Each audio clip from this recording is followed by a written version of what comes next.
I know a few of you sent, or many of you sent messages regarding a response regarding, firstly, obviously the motor vehicle that was purchased, and also wages that the former CEO was receiving.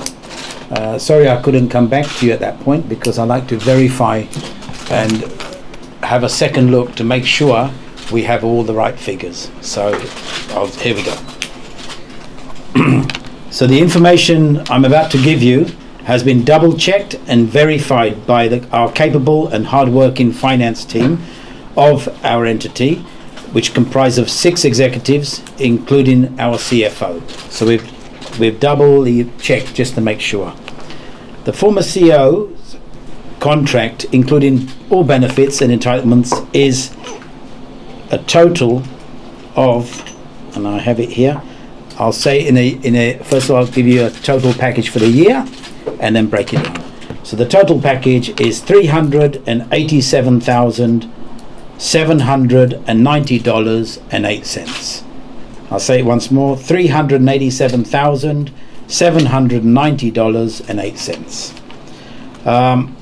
Now per month is what we probably better. So the total package per month is $32,315.84.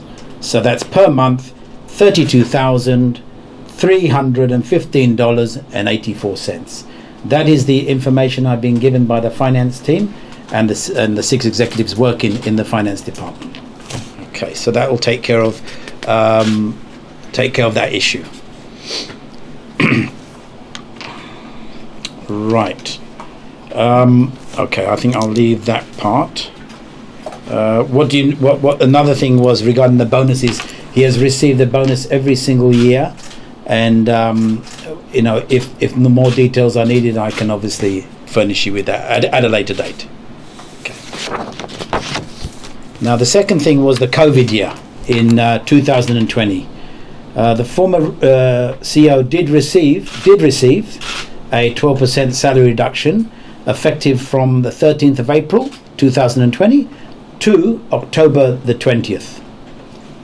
2020, sorry. So April to October, okay? And then it was reinstated again. So the total 12% reduction in salary during the COVID year, which is approximately 7 months, amounts to $14,259.97.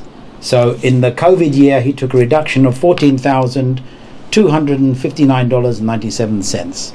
But with his KPIs and company bonus, he was given for the 2020 financial year $27,671.28. So what he deducted was from the 12% was $14,259.97, and what he was given in bonuses and KPIs was $27,671.28. Okay. Now, the big issue here is the car situation. Now, the car situation, the total amount paid for the former CEO's new vehicle purchase is a simple situation. It's what came out of this FBC office was a total of $207,470. $207,470. Yeah, okay. And I've got receipts of that. So the money we sent from FBC, it went out. This payment was made from FBC to Motor Part Traders, also trading as Secura Cars Limited, in 2 payments. So that's basically, I think most of the questions were relating to the vehicle, which I've given you the amounts, and also the COVID year, and also his current salary per month. So we've cleared that up, and these figures have been given to me. They've been checked over the weekend again by the FBC finance team, which is made up of 6 executives. Now, that's all I'm going to say on this matter. I think that's the end of it. It's done. We know exactly what the amounts are, and there's nothing more to say.